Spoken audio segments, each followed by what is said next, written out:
Üzümü tuturam Təhsil Naziri Emin Əmrullayevə. Qardaş, biz qırılırıq ev uşağı dərs elətirməkdən.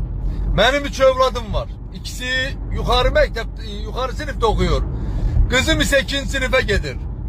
And ola Allaha arvad gecə saat 3'ə qədər biz ancaq uşağın dərsləri ilə məşğuluq.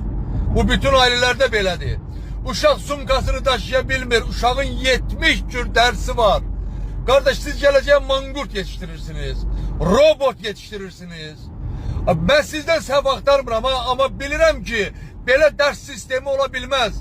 Ben arvadı boşayacağım kardeş. Hanım mənə vaxt ayıra bilmir. Səhər gedən uşaqlarım gün orta gelir. Akşam üstü onlara kadar məşğul oluruq. Kızım saat 6'da dersten çıkır. Gece saat 3'ə kadar kızımla məşğuluq. Biz yemek pişirib yeyə bilmirik kardeş. Bu ne faciayı yaşadırsınız? Bu ne ders sistemidir kardeş? Vallahi belə sistem olabilmez derste. Bu bir körpe bir elce uşağı bu kadar yüklemek olmaz. Ay Emin Bey.